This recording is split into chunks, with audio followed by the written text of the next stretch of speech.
Welcome to Beyond the Frame, a show by SOCA Global Outreach Office, sharing the new, the now, and the necessary, in a digest of thought-provoking news and tidbits from the global art world with a particular focus on marginalized voices. I am your host, Jillian Rhodes, and we bring you news and stories centered around equity, inclusivity, and sustainability, exploring the places where art is urgent, political, and current, while reflecting on the complexities of today's world. Let's start with the news. The beginning of the year is the time for wrap-ups of the previous year and predictions for the new year.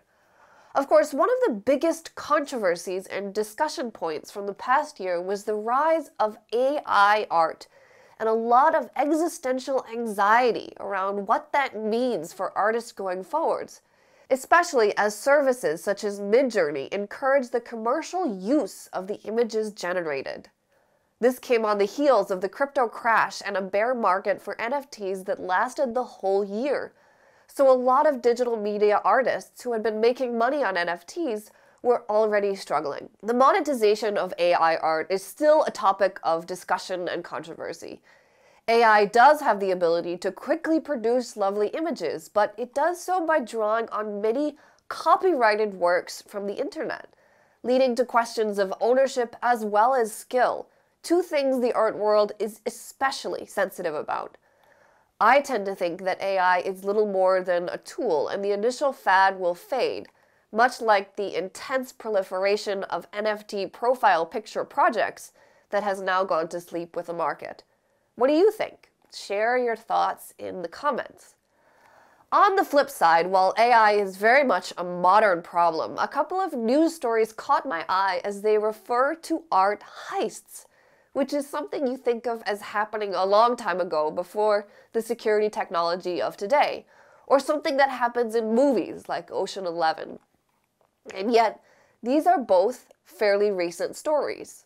The first story is about a new lead on an art heist that happened in 1978, when 12 paintings were stolen from the home of a trustee of the Worcester Art Museum in Massachusetts, in the US. The paintings included an Auguste Renoir and a Henrik Averkamp, who was a famous Dutch painter. The collective value of the paintings was almost $10 million, and only 3 of 12 have been recovered. However, recently a collector managed to make headway by running a reverse Google image search on the Averkamp painting and finding it on a throw pillow on a print-on-demand arts merchandise website. Through a bit of sleuthing through the picture's metadata for the copyright of the photo and connecting it to a dealer, the collector was able to trace the painting to a sale at a European art fair in 1995. The couple that bought the painting is now deceased, though the museum is trying to contact their heirs. If they don't respond, the police will be involved. Who knew that Google image search could solve art crimes? The second story is much more like the plot of an art heist movie and comes from 2019 when 6 men carefully planned a heist on the historic Green Vault of the Dresden Museum, possibly one of the oldest museums in the world. The thieves targeted a vitrine with the royal jewels of an 18th century noble and made off with the loot valued around £100 million. The whole heist was meticulously planned with an arson attack to take out the electricity and a fire extinguisher to cover their traces. They had 2 getaway cars, one of which, an Audi no less, was found burning in an underground garage. Eventually, though, the 6 men, all of whom were brothers and cousins, were caught, and the trial began last year, resuming this week. Now we move on to something a bit more serious for our trend section. Over the past few years, like much of the world, the art world has been reckoning with the reality of systematic racism and questioning colonial, racist, and other discriminatory practices both within the infrastructure of the art world as well as the art itself. However, the road is not always easy, and many galleries and museums attempting to wrestle with racist collections or exhibitions face controversy. One of those is the Welcome Collection in London. The issue is around one exhibition in particular called The Medicine Man, a collection of curated artifacts from the Museum and Trust's founder, Henry Wellcome. The collection includes historical and interesting pieces, such as Darwin's walking stick and Napoleon's toothbrush, but it also portrays a world dominated by the white colonial perspective, where the experience of disabled, Black, Indigenous, and people of color are absent or discriminatory. The administration of the Trust permanently closed the exhibition in November last year as they tried to understand how to deal with this legacy. The work has also included an investigation into the administration itself, and a recent review showed that many of the goals set out in 2020 to address internal racism have not been met. Despite this work, the museum has faced incredible backlash, as some have accused it of violating its constitution in closing the exhibition. The notion of a museum itself has been discussed. If the museum doesn't show its collection, has it failed as its objective? And yet, what if the collection is contributing to inequality and prejudice? Tate Britain has chosen to deal with a problematic work in a different way. The piece in question is a mural by Rex Whistler in 1927, which likewise offers a racist and stereotypical imagery of Black and Chinese people as it imagines an idealistic hunting trip through exotic lands. The room with the mural was closed in 2020. The mural itself cannot be removed for structural reasons, and so instead Tate will commission an artist to create a work in response to the mural and show the two alongside each other. The artist in question, who will create this responsive work, is Keith Piper, a British artist with African Caribbean heritage, and who works mainly on the topic of untold stories. Again, the struggle to address systemic racism is not just about the collections, but the staff and the culture of museums and galleries. This too faces backlash and controversy. In particular, the National Gallery of Canada recently saw a series of layoffs that were deeply criticized, and a conspiracy theory campaign accused the gallery of firing those who weren't woke enough to match with the gallery's commitments on anti-racism. A closer look at the layoffs suggested they were unrelated, or even that one of the laid-off employees wanted the gallery to move faster towards its commitments. But when it comes to race relations, people are quick to jump to conclusions.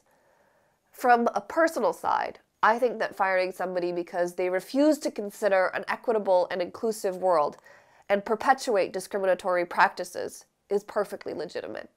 While systemic racism has been a focus since the Black Lives Matter movement started in 2020, it is important to note that the history of prejudice in the world and the art world doesn't stop with the Black experience. A recent article in the art newspaper noted that disabled and neurodiverse people are deeply underrepresented in art, as both artists and the subject of art. The Romanian pavilion at the Vienna Biennale by Adina Pintele featured an exhibition that didn't just show disabled and neurodiverse people, but it was set up in such a way that the audience had to adjust their own viewing with tilted screens and other changes in presentations. Another critically underrepresented people in the art world are Indigenous populations, and their art is generally undervalued, ignored, and dismissed as exotic or historic.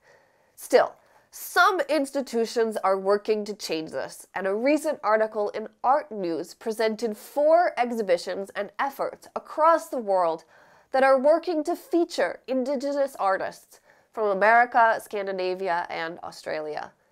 For example, the Sydney Modern, the new building of the art gallery in New South Wales, has included a large gallery as part of its only permanent exhibition space, called the Yiribana Gallery, dedicated to Australian Indigenous art. It is heartening to see these efforts and hopefully lead the way for much more to come. The links for all these stories will be shared in the description, and I do encourage you to read them. But for now, let's move on to the featured artist section. Today we're looking at Frank Bowling, a Guyanese abstract artist who immigrated to the UK in 1953. I discovered him through an article from Art Basel about his slow rise to prominence late in life, with a recent exhibition in 2019 at Tate Britain, and being signed by a blue-chip gallery, or one that represents only the most prominent artists. He was knighted in 2020 as well, received another award in 2022, and in 2023 has significant exhibitions at the Museum of Fine Arts, Boston, and San Francisco. Bowling's art is mainly abstract, though it does include occasional representational elements. It's brightly colored and interesting to look at with lots of small details. However, it is that abstraction that has been the source of tension and exploration throughout his life, particularly when he lived in New York during the 1960s and 70s. This was during the Civil Rights Movement and was a time when Black art was seen as something separate from modernism. Black artists, in fact, were generally excluded from modernism and pushed to focus on what was considered Black art. This is something I've noticed in a variety of contexts. Non-white, non-Western artists are constantly expected to create work which is culturally or socially relevant to their non-white, non-Western context, while modernism or contemporary art is only for white Western creators. Bowling argued that modernism belonged to him as well as Black artists, and pursued it throughout his life. In fact, in 1969, he organized an exhibition called 5+1 with 5 other Black artists and himself, which is still discussed today. Bowling's art in itself is fascinating, and worth a search or a visit if you live in an area where his work is exhibited. But his struggle to establish himself as a Black artist in a traditionally white mode gives his work extra weight, and it makes me glad to see the recognition and the opportunities he is receiving. That's just about all for today, so let's wrap up with a few tidbits. While some sports stars go into politics, England footballer Raheem Sterling is moving into art with a new youth engagement program around identity, community, and belonging, in collaboration with the National Portrait Gallery. Following a series of workshops, 30 young people will create their own portraits, which will then be exhibited at the gallery.